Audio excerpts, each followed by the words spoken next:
the NFL 100 all-time team series that I've been telling you about for weeks and months.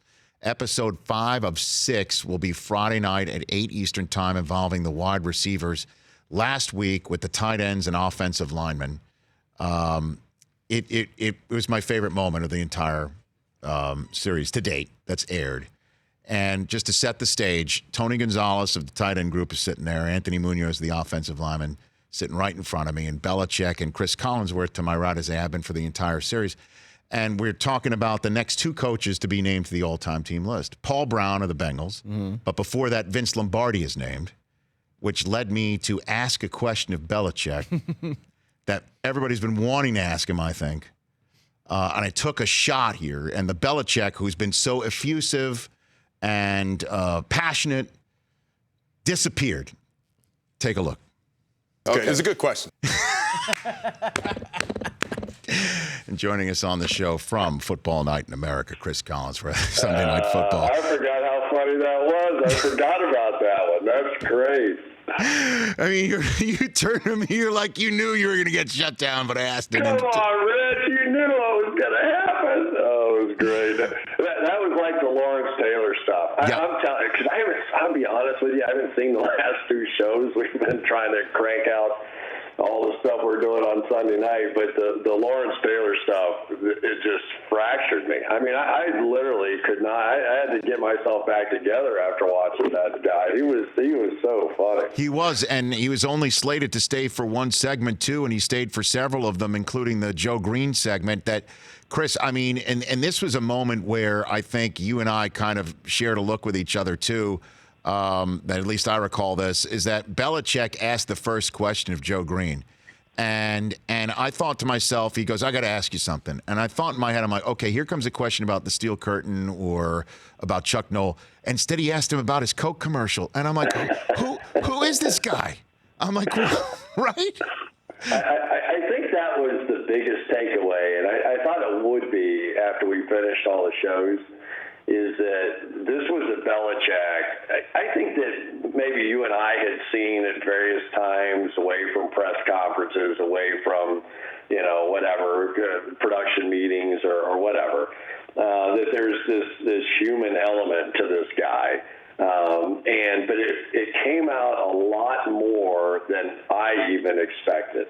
I thought he would be really guarded, and the thing that made it really interesting for me was, and I think surprised him, he really can be effusive. If you've heard one of his Wednesday press conferences where he's talking about the star players for other teams, it's pretty effusive, right? I mean, he goes on and on about, this is the greatest guy ever. But I think he really got surprised with the way that the players were talking about him, and what an honor it was to be in the room with him, and what a incredible career. I think it was Emmett who at one point said, well, you're talking about me? You're the one that holds all this. You know what I mean? It's like, and I think it almost, that part of it, I think caught him a little bit off guard and opened him up in a way that maybe he wouldn't have otherwise. I saw the same thing too, Cris, in the way, again, that the NFL films people who are so terrific at what they do, set things up with that monument board where everybody had their tile placed when they got, inducted, for the lack of a better phrase, or named. Belichick was sitting right in front of that. And I remember Dion, I think it was either in a commercial break or he may have even said it on the air. Dion's like looking at Bill as he's looking at the wall, and he's looking at Bill, and it's like, what are you doing here? And the fact that Bill was there to welcome them in, for a lot of guys who got in the Pro Football Hall of Fame and thought that they may never have that feeling again of accomplishment and humility, got it again. And we watched that together in person, Cris. Yeah, and it was interesting. I think it was Dion who at one point said something like, okay, this is great, but now we want to know who's in the starting lineup, right? That's right. Never is. No matter what we do, you can't narrow it down enough for these competitive guys that always want to be considered the best. But it was really great. I mean, and the way they're busting each other's chops. If you remember, Ray Lewis referred to his grandfather told him he has to watch this player, right? And it probably came out in about 5 or 6 stories that we were doing. And that was just, I don't know why, it just ended up, that was the way he opened his comments about other players as he was going on. And at one point, Lawrence Taylor was sitting next to Ray, and Ray said, "Do you want to know who told me that I had to watch whoever it was that played that?" And LT had the greatest deadpan of all time. He looked over at him and he goes, "Let me guess, your grandpa?" And I mean, none of us could get it back together again. I don't know how they edited that thing. I don't know how it came out exactly. But, oh, my goodness, there were moments when I laughed as hard as I've laughed all year on that show. Agreed. I mean, and Belichick telling the story about LT being late to a defensive meeting, and he basically told Parcells afterwards, just to let you know, LT was late for 5 minutes. And Parcells said, "Why'd you start the meeting without him?" Why didn't you wait on him? That was amazing. But then there was another moment, too, Cris Collinsworth here on the Rich Eisen Show, that struck me. You were the one who started the conversation with Ed Reed about a play that you saw. Peyton Manning got completely fooled because Ed had broken a tendency all year long that he had studied of Manning and prepared to break his own tendency to fool Peyton Manning. And Belichick stopped you mid-story to finish the play that had nothing to do with the Patriots. He knew what you guys were talking about. You know why? Because he actually, I think they played the next week or something like that. And, I mean, it really was one of the Hall of Fame plays. So, I think people knew what they were talking about a little bit. But that was the thing with Bill is that, I feel like you can and I can take these conversations to a certain level. But at some point, somebody who's actually game planned against these players, right, that's a whole different level of what you're willing to do or not do. And that was part of the magic of that show. Cris Collinsworth here on the Rich Eisen Show. All right, let's talk some Sunday Night Football. You have seen virtually every team that's in the mix for a Super Bowl. You've seen New Orleans without Breeze. That was a fascinating night with Teddy Bridgewater. You also saw one of the few flex games. I mean, everything's been virtually almost the way it was scheduled, with San Francisco taking care of business. You witnessed New England lose its first game of the year with the Ravens. The best team that you've seen with your own two eyes through 15 weeks would be which, Cris? Baltimore. And as much as I want to talk about Lamar Jackson, and I think that that's the story, I also think that anybody can tell you about Lamar Jackson, right? That this is a team that he does spectacular things. And John Harbaugh's decision to go there with him. I mean, you think about that decision, and everybody, now goes, "Oh yeah, well we had Lamar." Well, no, you didn't, because he was lasted to number 32, right? So, but he basically committed his career to Lamar Jackson. He effectively said, "I understand I'm going to have to change. We are going to have to change everything we do. Everything we do is going to have to be different if we play with Lamar Jackson. We've got to commit to a different running style. We've got to go get a big back like a Mark Ingram. We've got to go, we've got to find a speed receiver. So when they try to play man-to-man coverage against us, so they go out and they draft Hollywood Brown and, and right down the list. So everything's going to be different." And that commitment, and he told us the story of the decision, and we're finally, they were literally going at it in the draft room and just debating back and forth, and he finally goes, "Let's do it." Right? And it was about that simple. And from that moment, I think that, certainly at their high end of hopes that they were thinking that, this is going to work out. But I don't think any of them could have imagined how quickly this thing has become the phenomenon that it is. But I'll say this, Rich, as good as he's been, and he's been fantastic, this is a team of men. I'm telling you right now, when you talk about physical football, you put Orlando Brown and Marshall Yanda and Ronnie Stanley with Mark Ingram behind them, and if you're not sure even that Ingram's going to get the ball, and maybe here comes Lamar Jackson on the edge, and maybe there goes Hollywood Brown, But the thing that impresses me more than anything else is when it's time to go toe-to-toe, and we're getting there, right? We're almost in playoff season, bad weather, all that kind of stuff. When it's time to go toe-to-toe, this team physically will match up with anybody. Well, then the question is who has the best chance to maybe beat them or prevent them from getting to the Super Bowl? And I kind of go back and forth on this, Cris Collinsworth here on the Rich Eisen Show. Is it a team that's already seen them before? So you can draw upon an experience. It's not a first-time experience. You know how fast Lamar Jackson is. You do know what this offense looks like, and you don't have to simulate it with somebody who clearly isn't the real McCoy in some sort of scout team. Or is it somebody that does have the physical firepower, offensive firepower, and defensive strength to beat them in a first-time shot? What do you think? I know who you're talking about and what you're talking about, and I agree with you, but maybe not the team that you think I think. Okay. Obviously, the Patriots are the team that comes to mind first, right? So the Patriots did not play that well defensively that night, and the strength of the Patriots is in their secondary. That's what they do best. Their coverage skills are clearly what they do best, and we know Belichick, second time around, the thing I hear complaints about all the time is no matter how smart a coach you are, you can't get ready for these guys in 1 week. You just can't. There's too many things that are different. I mean, I can remember watching my son play at Notre Dame, and they go play Navy with the triple option. Well, they're only doing it once a year, you know? I mean, and meanwhile, Navy's been practicing this thing for the last 50 years and being very good at it. The team that impressed me and surprised me the most, honestly, was San Francisco. If you remember the day they went up there and you're thinking, okay, we know Lamar and we know Ingram and we know the Ravens can run the ball, and the weather conditions were horrible and it was raining. The 49ers were just coming off a big game, had to travel across the country, had to play at 1 o'clock, which is 10 a.m. for a West Coast team, and usually those teams don't play well in that situation, and played them down to the wire and played them a physical game. Defensive matched up pretty darn well against Lamar and the offense. I came out, it was the first time I really came out of a game believing in the 49ers and, of course, what they did against New Orleans. And then the other thing that always comes up for me is everybody's going to say, yeah, but, you know, right, they lost to Atlanta.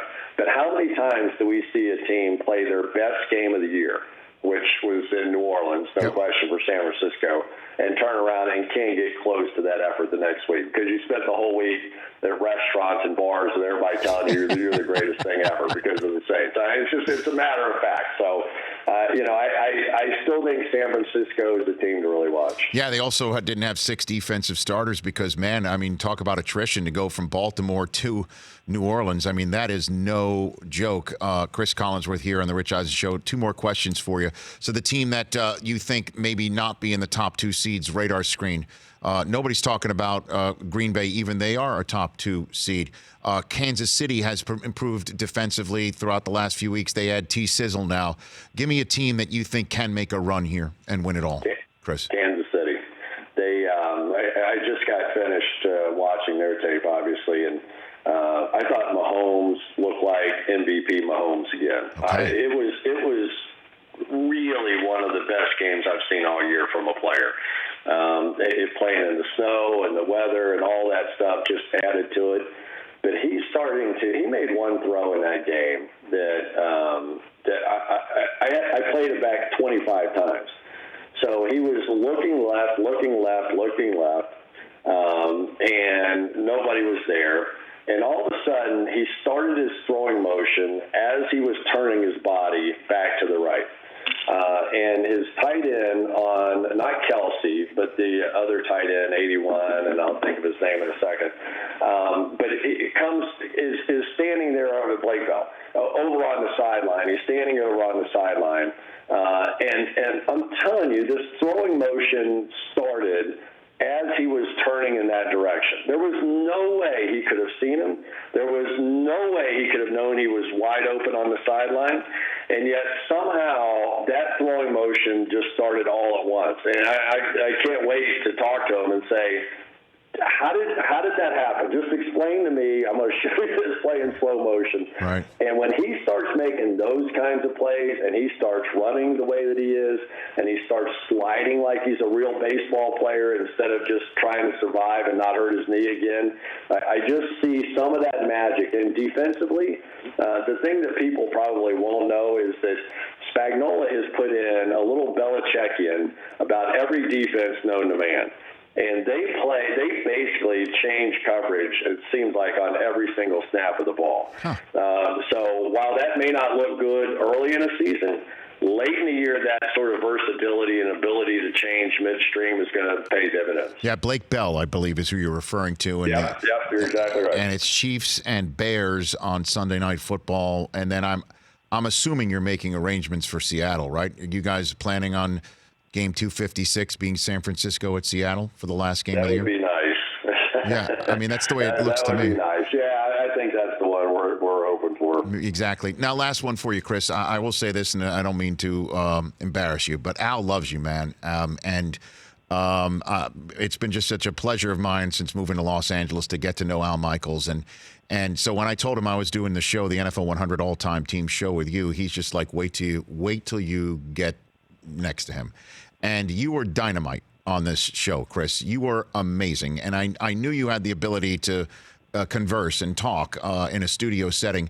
But the thing that really hit me, and I think there's a lot of folks who obviously have known you as a broadcaster for as long as you have, for as successfully as long as you have, you had an amazing experience playing against a lot of these guys who were named to the all-time team, and Paul Brown as well. Do you have a good story you just want to leave everyone with about one of the people who have been announced? I mean, Mel Blount, somebody that you played against that left you impressed, or literally physically, if not emotionally, an impression upon you, Chris?